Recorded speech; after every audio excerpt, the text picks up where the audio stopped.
Sveiki atvykę į mano kanalą Kepu Biznį, kur aš pateikiu lengvai virškinamą informaciją. Ir šiandieną šitoje pamokėlėje aš jums parodysiu, kaip jūs galite susikurti lengvai savo logotipą, tai savo verslui, veiklai ar dar kam kitam. Ir kas geriausia, šitame įraše, šitoje pamokėlėje aš jums parodysiu, kaip tai padaryti neturint jokių žinių, neišleidžiant praktiškai niekiek pinigų, net nežinant, kaip naudotis tokiais įrankiais kaip Photoshopas, Illustratorius, ar net nežinant niekiek apie grafinį dizainą, bet galutinis mūsų rezultatas bus tikrai neprastai atrodantis logotipas. Tai gerai, užteks man švaistyti jūsų laiką, pradėkime kurti jūsų logotipą. Gerai, ir pats pirmasis dalykas, ko mums reikės, tai mums reikės susirasti logotipą ar tiesiog nuotraukėlę ar vaizdą, ar kaip nors galim pavadinti, bet kaip kitaip tai. Tiesiog mums reikės jau esamo logotipo, kuris mums atrodytų patrauklus ar tinkamas mūsų internetiniai svetainiai. Tai logotipas, kurį aš šiandieną darysiu, tai bus skirtas masažisto paslaugom, tai bus internetinė svetainė, kuris siūlys masažisto paslaugas. Tai yra tiesiog paprasta reprezentacinė internetinė svetainė. Tai jeigu jūs domina, kaip susikurti internetinę svetainę, reprezentacinę internetinę svetainę, tai galite pažiūrėti šią pamokėlę mano kanale.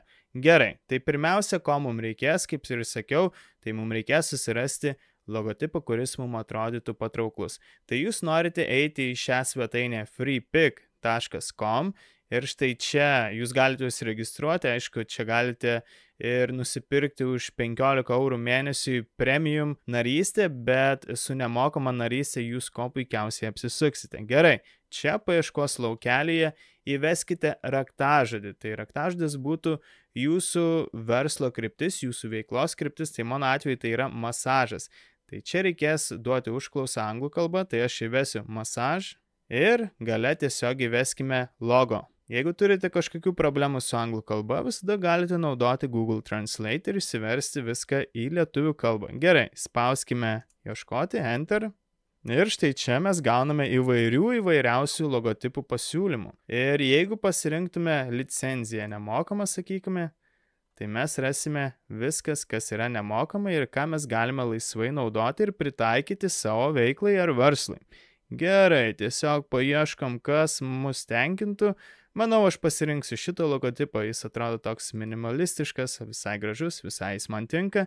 Ir pasispaudiant logotipą, mes norime parsisiųsti štai čia, bet mes norime pasirinkti, kad tai būtų EPS failas. Tai pasirinkime šito failo tipą, šaunu, sėkmingai parsisiuntėm šitą failą ir dabar mes eikime į kitą internetinę svetainę, kuri vadinasi va štai taip, photop.com. Tai nueikite į šitą internetinę svetainę štai čia.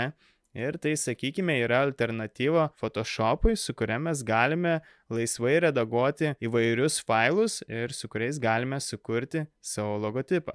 Gerai, tai kadangi mes nenaudosim Photoshopą, mes naudosime šitą alternatyvą, ji yra visiškai nemokama. Štai čia galite susikurti savo paskyrą, jeigu spausite prisijungti, tiesiog prisijunkite su savo Google accountu, tai būtent yra ką aš ir padarysiu. Tai puiku, susikūriau savo paskyrą visiškai nemokamai, dabar galiu išjungti tą langelį ir viskas, ką mums reikia daryti, tai tiesiog pasispausti štai čia, atidaryti iš kompiuterio. Na ir dabar aš tiesiog susirasiu failelį, kurį aš ką tik parsisinčiau, štai jis yra čia ir paspausiu atidaryti. Gerai, šaunu, jį užkrovė sėkmingai.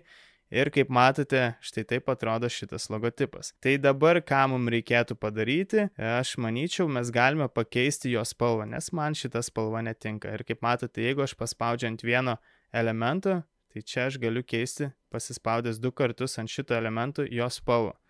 Tai spalvą, kurią aš noriu naudoti, aš jau esu numatęs šią spalvą. Kadangi aš kuriu šitą logotipą savo internetiniai svetainiai, tai jau aš esu ir numatęs savo spalvą. Tai štai yra spalvos kodas, kurį aš noriu naudoti, aš tiesiog jį nusikopijuosiu ir grįšiu čia atgal. Na va, įklijuosiu šitą kodą štai čia, spaudžiu įklijuoti ir spaudžiu OK. Na ir kaip matote, sėkmingai pakeičiau vieno elemento spalvą. Tai nepaisant kokio tipo jūs logotipą išsirinkote, gal jūs išsirinkote logotipą su kiek daugiau spalvų, jūs tiesiog turėsite jas suderinti ir tie visi elementai štai čia, jie gali būti išvien kartu, gal jie bus atskirai, bet visas nustatymas, jų spalvų pakeitimas ir panašiai bus toks pat. Jūs tiesiog turėsite pasispausti ant elemento, štai čia matot pasispaudžiu ant jo ir man čia išmetė, kad tai yra elementas, aš kurį redaguosiu. Tai vėlgi pasispausiu 2 kartus čia. Ir čia tiesiog įklijuosiu spalvą ir vėl spaudžiu OK.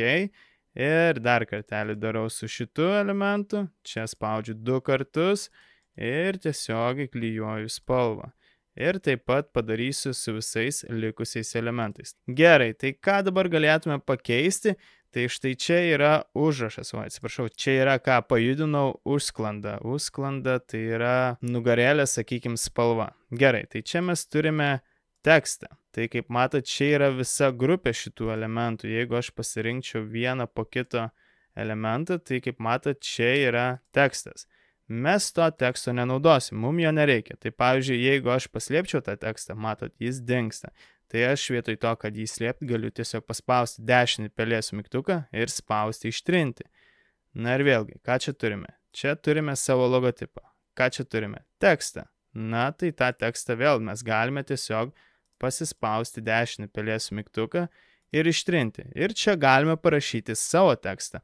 O kaip parašyti savo tekstą, galvojate?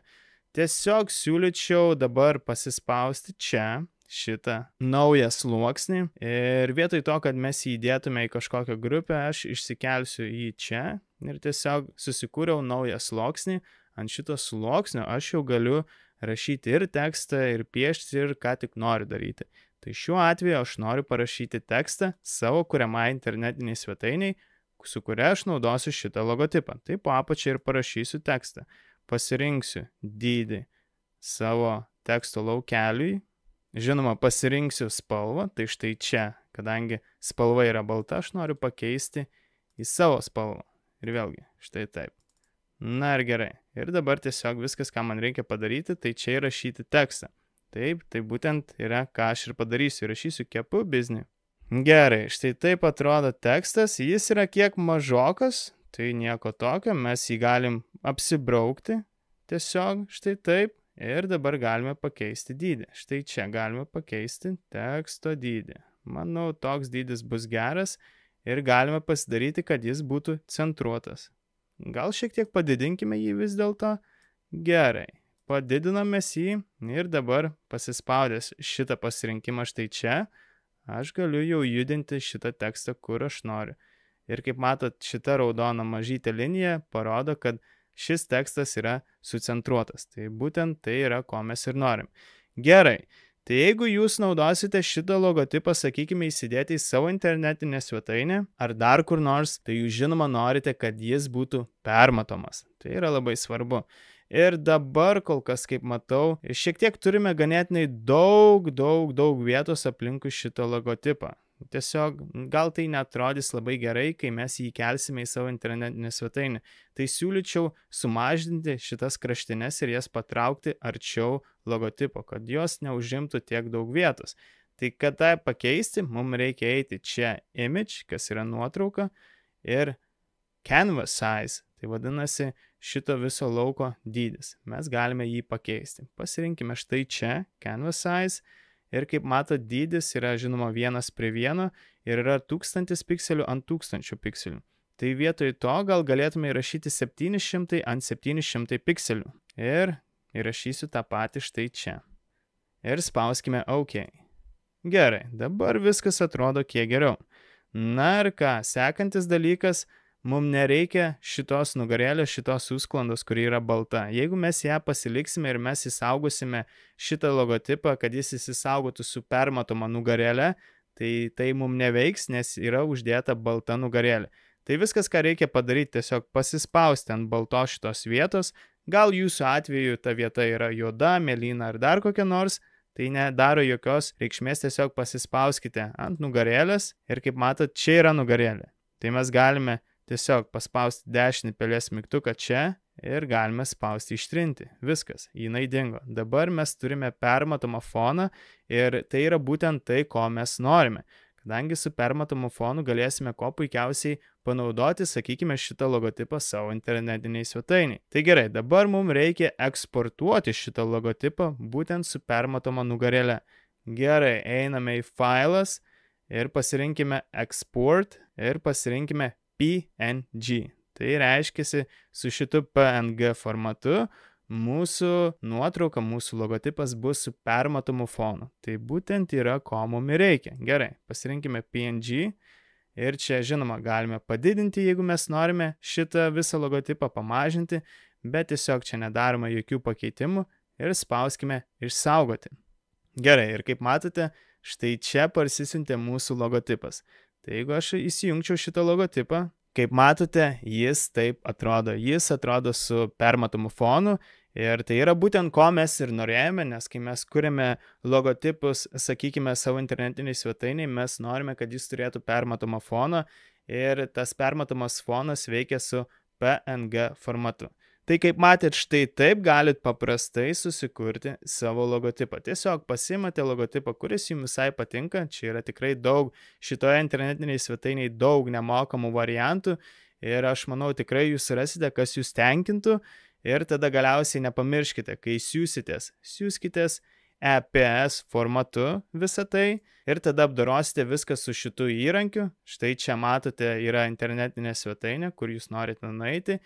Ir tiesiog, nepaisant kokio tipo jūs logotipą pasirinkote, tiesiog pasirinkite tuos elementus, kuriuos jūs norite pakeisti, ištrinti, dadėti ar dar kažką ir paeksperimentuokite su visu tuo.